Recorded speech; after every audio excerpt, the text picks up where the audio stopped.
dangerous. Oh, that interesting little yellow stain there, if you're watching in colour, is in fact Vindaloo. I rushed wild-eyed out into the night and had a curry a few nights back. My word, I look saint-like in repose. Oh, there I was, peacefully snoozing when a gang of roughs with cameras burst in and caught me in the nightie. Get up, the mirrors must be painted, the barking fish refuses to lie down. What's he been reading? Bed me.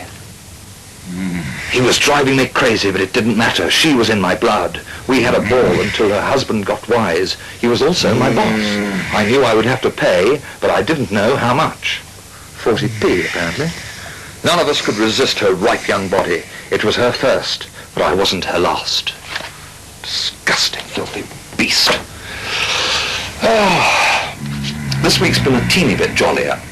And the first occasion of any moment was on Monday, when I slid off to BBC's brainwashing house in London's seamy Portland Place.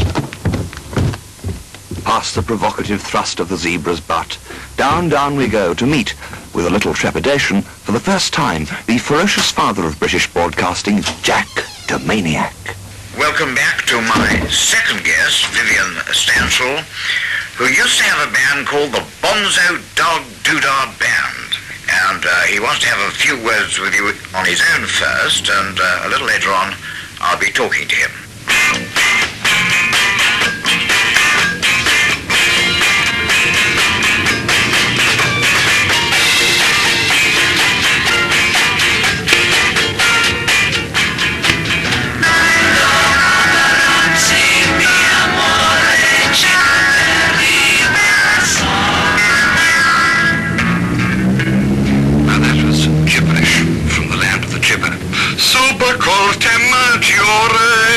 I thought that was a cheese for quite a long time.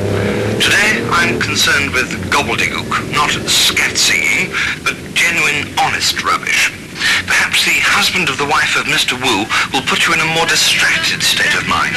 Said the geisha serving tea me like you. I tasted dish she brought and made love to. Then I said you'd better stop, but you can't meddle with me chopstick. I'm the husband of the wife of Mr. Wu.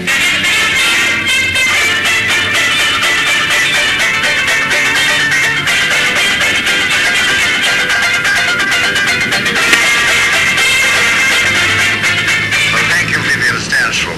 Now, don't go away, because as I said, I want to know a little bit more about you. Tell me about the Bonzo Dog Doo-Dah Band and the Bonzo Dog cartoon character.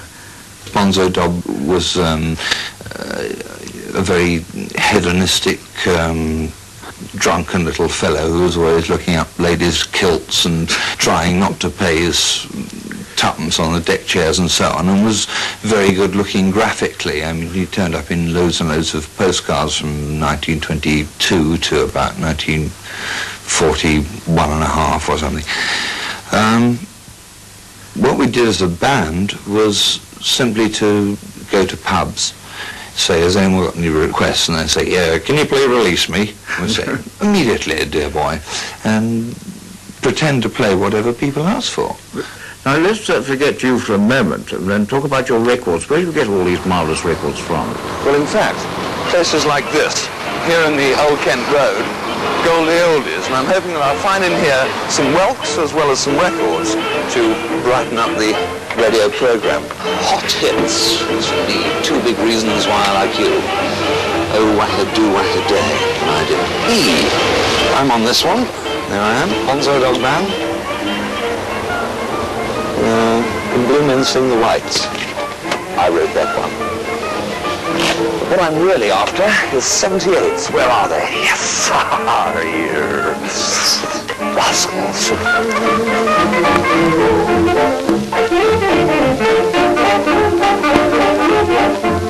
Right, this is what I'm really looking for. Jim Jam's The Duchess. I've got a record of The Duchess at home with piano. It'll be instrumental. I like that. The Cobbler's Song. I think not, possibly. I Could Be a Mountain by Jimmy Young. Sounds likely. Oh, this is more the sort of thing that I'm looking for. Ridiculous titles. Po-Key-O-Key-O, Comedy Foxtrot, original Havana Band. I don't know if that's the Savoy Havana Band. If it was, I would buy it. I mean, all of this could be used in the radio. I mean, I imagine the ratio is 1 record in 10 I can possibly use.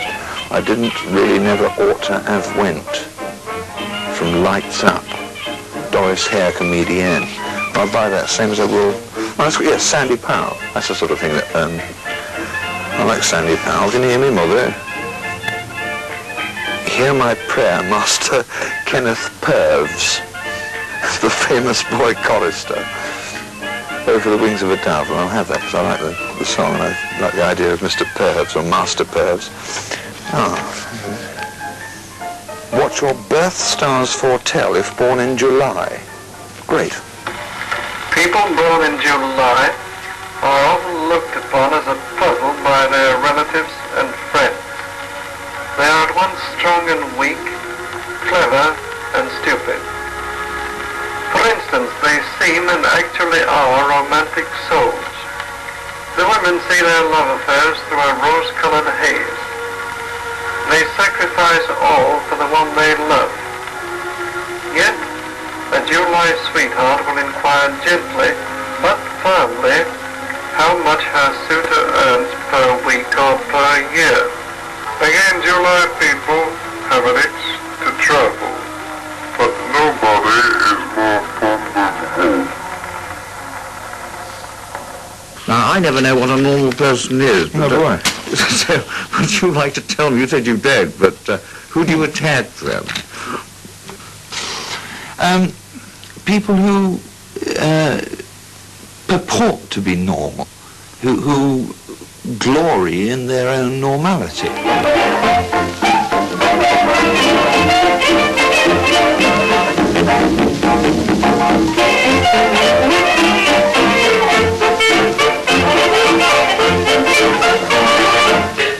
On an afternoon like this, when the hippos feel like a bit of a rub-down, one tends to find oneself at Chessington Zoo. And the first thing that struck me was a piece of nose putty thrown by a person of, I think, Aboriginal origin. The first thing that really grabbed my attention was this sign here. It's fun to be thirsty, which suggests all kinds of things. Perhaps it's comic to be decapitated, or it's jolly to have your leg off, or it's lots of laughs, a lobotomy. In Monkey Walk, there is much to surprise. I was reminded of my first offence against society by a friendly gibbon. I was arrested by one PC gibbon, who I suggested might be the long arm of the law. I lost. But now public opinion. Do you think that animals should wear trousers? As a matter of principle, yes, I think all animals should be clothed. It's like piano legs as well. Yeah? Yeah. When I asked people this at the London Zoo, a lot of them said that they thought the idea of them wearing animals was immoral, but it would be all right if they walked in trenches. Well, yes, but imagine the depth of trench necessary for a giraffe. Might seem a daft question, but in London Zoo on my way into the reptile house, I noticed a great crowd before the old monkey cages, ogling the gorilla and the orangs. 3/4 of an hour later, when I emerged dripping and triumphant, I was astonished to see the same crowd. So, armed with a tape recorder and armoured with a heavy, "Hello, I'm from the BBC," I asked if animals should wear trousers. 70% said yes, and one lady suggested that female monkeys might wear tutus, and she was serious. Who are the watchers and who the watched? I mean, why don't